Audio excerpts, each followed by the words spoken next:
Conocerán la verdad y la verdad los hará libres. La frase cae como una piedra en el agua quieta de la conciencia. No hace ruido inmediato, pero las ondas se expanden lejos. Jesús no dice simplemente que la verdad libera, como quien ofrece una técnica o una receta. Dice que hay un vínculo íntimo, casi orgánico, entre conocer y ser libre. Y ahí empieza el problema, o mejor dicho, la aventura. Porque si la verdad libera, entonces la falta de libertad no es solo una cuestión política o psicológica. Puede ser también un síntoma espiritual, un indicador silencioso de que algo no está siendo verdadero. Desde muy temprano la filosofía sospechó de las verdades que se imponen a la fuerza. Sócrates, caminando por Atenas como quien no tiene nada que vender, hacía preguntas que desarmaban certezas. No ofrecía doctrinas cerradas, ofrecía incomodidad. Y esa incomodidad era paradójicamente una forma de libertad. Algo parecido ocurre con esta frase del Evangelio: no tranquiliza, inquieta, porque si la verdad se puede conocer, entonces no es un objeto muerto, y si libera, entonces no puede ser una jaula, aunque esté decorada con versículos.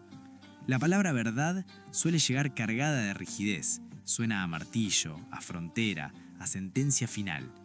Sin embargo, en boca de Jesús no parece tener esa textura. No dice poseerán la verdad, sino la conocerán.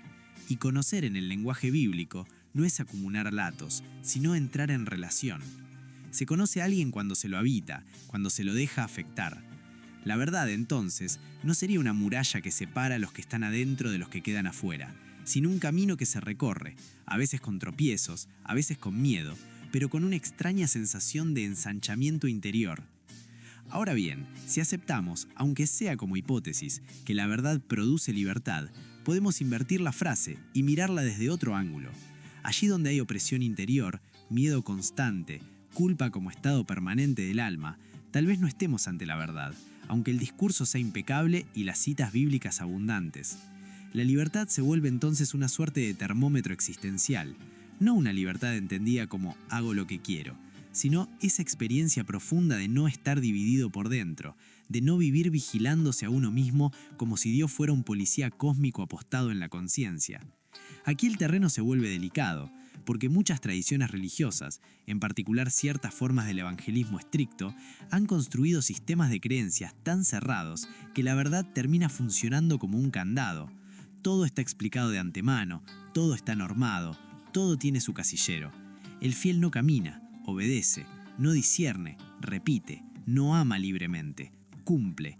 Y sin embargo, todo eso se hace en nombre de la verdad, una verdad que promete libertad pero entrega vigilancia, que habla de amor pero se sostiene sobre la amenaza de la exclusión o del castigo eterno. No se trata aquí de atacar personas ni de caricaturizar creencias sinceras, se trata de preguntarse, con honestidad filosófica y espiritual, si una fe que necesita encadenar la conciencia para sostenerse no ha traicionado en algún punto el corazón del mensaje que dice custodiar, porque el dogma, cuando se absolutiza, se parece mucho a una jaula dorada, protege del viento, pero impide volar. Y el problema no es solo que limite, sino que termina enseñando a confundir seguridad con verdad.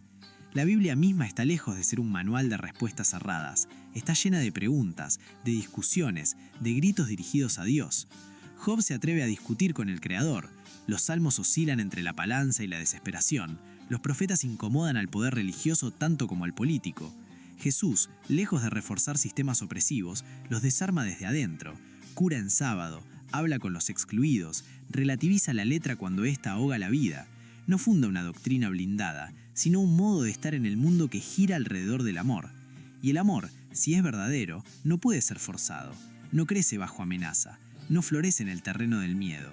El amor necesita libertad como el fuego necesita oxígeno. Por eso resulta inquietante cuando se predica un Dios de amor desde estructuras que generan sumisión infantil, dependencia emocional o terror al error. Algo no termina de cerrar, como si se hablara de luz desde una habitación a oscuras. La filosofía moderna aprendió a desconfiar de las verdades que no toleran preguntas. Kant decía que la ilustración es la salida del ser humano de su minoría de edad autoimpuesta. Algo de eso resuena aquí.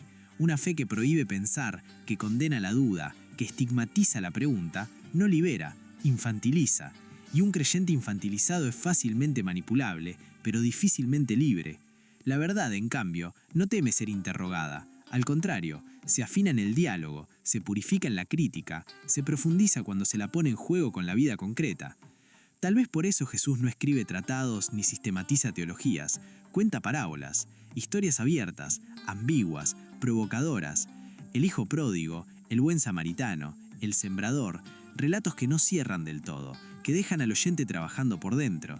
No hay una sola interpretación correcta garantizada. Hay un movimiento interior que se despierta, y ese movimiento es ya un gesto de libertad. Cuando la fe se reduce a un conjunto de afirmaciones que deben aceptarse sin fisuras, la verdad se convierte en un objeto muerto, algo que se defiende pero que ya no transforma.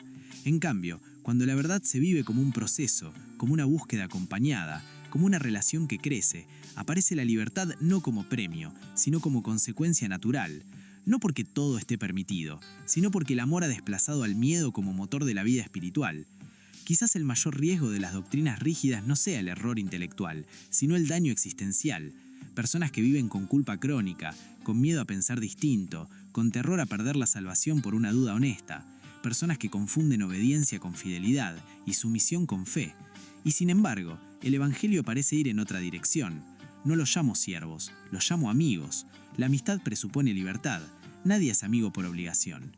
Volvemos entonces al versículo inicial, como quien regresa a una pregunta que ahora pesa más. Si la verdad nos hace libres, ¿qué tipo de verdad estamos conociendo cuando lo que crece en nosotros es el miedo? ¿Qué imagen de Dios se está transmitiendo cuando la libertad interior se achica en lugar de expandirse?